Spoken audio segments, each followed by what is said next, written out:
Yo, what's poppin'? It's Tommathan. So we have Florida Mayhem season review. They ended up finishing 7th in NA with a 12-12 record, a +1 map differential, and 15 points because they never missed a tournament.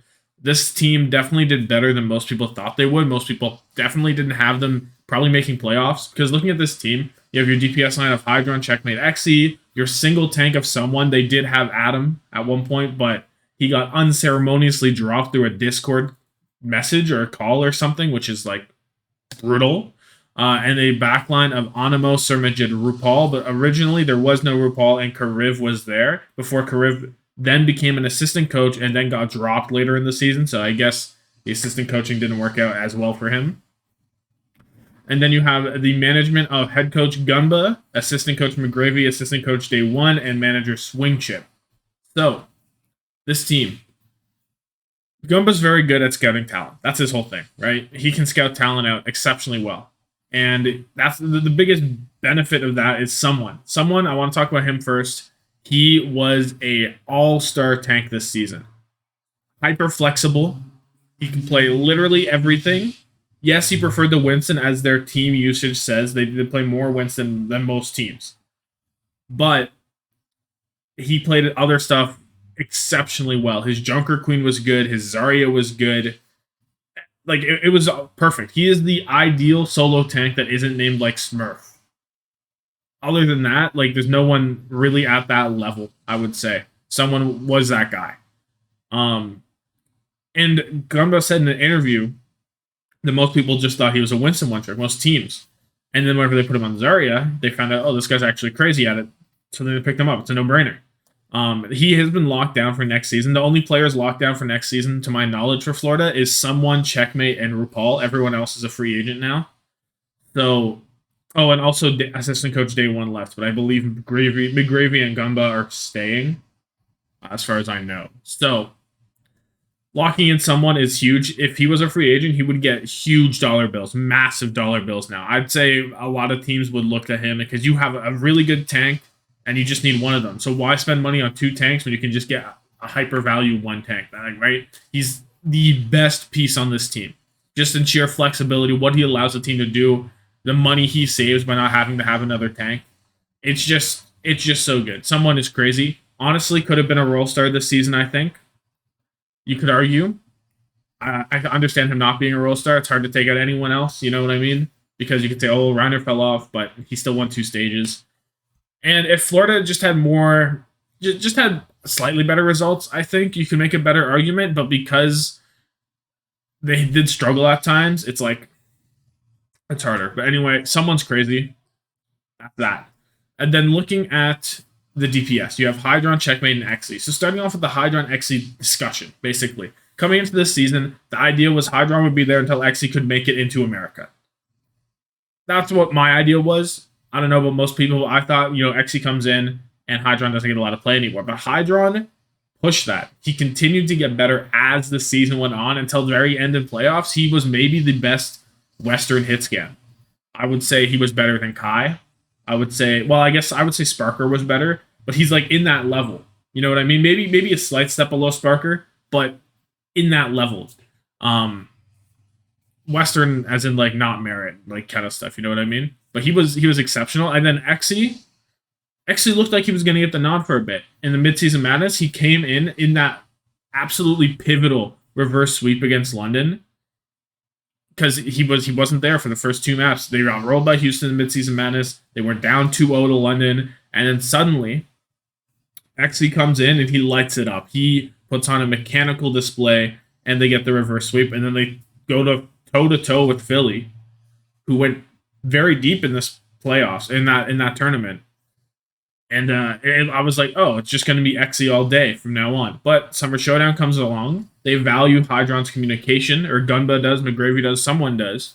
And then he gets the nod. And from there, Hydron just kind of runs away with it. Xe never really, like, he had his shot, but they just valued the communication more from Hydron. And Xe has had some words that he is not happy with how the coaching staff, or a member of the coaching staff, treated him, and said that he didn't get any development and all that stuff, and that he felt he was in a really good spot to play, but he never got an opportunity, really. Which maybe it's valid, but at the same time, it's hard to argue with Hydron's results since Hydron was so good. Can you really imagine XC doing better? I don't know if I can. So I understand what he's saying, but also Hydron was at another level that I personally didn't expect him to be. He was much better than I thought. And then you have Checkmate, who this isn't technically his rookie season, but last season was not great for him because he was on like the tank role for a little bit, as much as he would like to forget it. He had some really good performances at times. His Tracer was crazy, his Genji was crazy, but for the most part, I'd say he was sometimes inconsistent, especially towards the beginning. At the end, it got better. But at the beginning, there would be moments where he looked insane, and he was a big pivotal moment for this team, a big factor. And then there were other times where it was like, he did okay. For example, Summer Showdown, he was lights out on the Genji. He was consistently great on the Genji towards the end there. And I don't know, he's quite good, and I understand locking him down. I think he's a valuable player to lock down for next season if you want to go that route. And then finally, the back line, you have Animo, Sermajed, RuPaul. It's a little bit weird because you had Sermajed on the Ana initially. He was crazy at it. Yes, he dies a lot. Looking at his deaths per 10, 5.7 is quite a lot. RuPaul has the same amount, though. Interesting. I didn't expect that, looking at it quickly. But the thing about Sermajed is the meta kind of unfavored him. Because on the Ana, you can int in, you can go hyper aggro, you can throw a nade down, and you're chilling, right? You've got a fight winning cooldown at your disposal that you can afford to play hyper aggressive with an int for, and he does. He's Sermajed, and then he goes to the Zenyatta in midseason madness quite often. It doesn't work out as well. It just can't. You have to hit way more shots. It's not the risk to reward is not quite the same anymore because you can't just plop down a cooldown and die. You have to plop in multiple shots and then die, and it just wasn't as valuable. And so RuPaul comes in, basically, and kind of takes his job by the end of it. He ends up being the Kiriko in the playoffs. He ends up being the Baptiste moving forward. And he looks really good on it. And honestly, RuPaul played better than I thought, too. I thought he would be like, solid lower mid-level support that could come in and play a double flex with him. But he ended up just taking the job. So I don't know if I overrated Sermajed coming in or if his playstyle just doesn't translate well off of Ana and Owl. But I fully agree with, keeping RuPaul instead. I think he's more consistent across multiple metas. And if you don't want to rely on having 2 flex supports or you don't want to do anything like that, RuPaul is a very solid pickup, and his BAP was crazy. But Sermajed also ended up playing the Lucio. That's another big thing. Sermajed comes in, he plays the Lucio in the Summer Showdown with RuPaul on Brig. Animo gets sidelined on Lucio, which is his entire character. And it was weird because Sermajed was very inty on the Lucio. He was very much aggressive. He didn't know how to really tone it back or anything like that until you get to the tournament. And suddenly his deaths are way lower. He's keeping up all of his good stats, and it's looking quite good for him. But come down to the Countdown Cup again, and Animo is back in on the Lucio most of the time. So maybe they just wanted the Sermajed playstyle. They didn't like how passive Animo was, because Animo is very much a passive guy. He isn't very aggressive on the Lucio. He's very much textbook gameplay, That's why he has the lowest deaths per 10 on the team, right? He's not super aggressive. So I understand. I don't know. Putting Sermajed on the Lucio felt a little weird, but it ended up working out in the end, and then they take him away from it, and now he's not even going to be on the team. So I don't know what's going on there, but the backline was very interesting, to say the least, on this team. And then Animo more as a player, he's just passive Lucio. That's it. He's there. He ends up getting a job every season. So clearly he's doing something right to be the bare minimum. I'm not a huge Animo enjoyer. But yeah, so running through these stages real quick.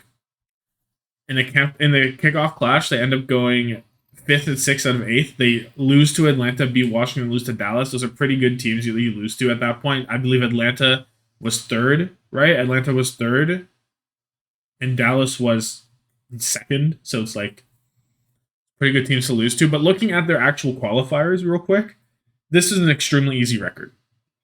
You beat Paris, Vancouver, New York, and Washington. Those are not great teams. Those are just not great teams, simply put. and losing to Houston, Atlanta. So this immediately is kind of a Mickey Mouse qualifier, and I was saying this at the time. This is Mickey Mouse. They're not that good. They were 4-2, which is on good record. But if you look at the actual games, if they weren't 4-2, it would be concerning. Like you would think this team is bad if they weren't 4-2 at least. And that kind of shows in the midseason madness. They come in, they only go 2-4, but their record from the previous stage is good enough to get them into the midseason madness, where they lose to Houston. They complete a reverse sweep on London because XE comes in clutch, and then they barely lose to Philly, as I said. And this was a pretty big turning point for the franchise, I think. Or not the franchise, but the season. Because at this point, it was like, oh, they're just going to lose to London. London was on the up and up. They looked pretty good.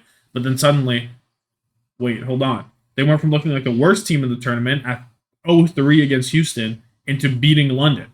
Which, London isn't a top team at this point. Or ever, really, to be honest. London was never that good. But, yeah. This team, wait, I'm looking at something. Something's not right here. What the hell? I'm missing something in the Summer Showdown, I think. Whatever. Okay, what's happening here is the order is wrong. Yeah, because the order is just incorrect. The order is incorrect in the playoff one, too. It's supposed to be Toronto on the bottom, London in the middle. Because it's like you can't end on a win. You can't end the tournament on a win, or else you've won the tournament. So I was like, I was a little freaked out there for a second. But yeah. I don't remember what I was saying, but basically, midseason madness, yeah, it happened.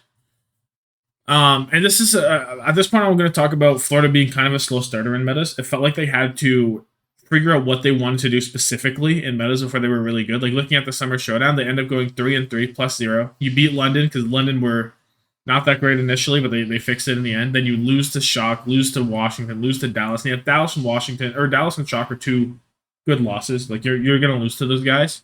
But then losing to Washington is kind of bad. And then you have Paris, New York at the end to round it off. And at this point, that New York-Florida game decided who was going to make it in. So it was going to be one of those teams, and it felt like neither of them deserved it because neither of them were very good. Florida at this point was the only team that didn't. They not only did they run the Junker Queen stuff because they did, but they also ran a different backline. They ran a BAP Zen backline at times.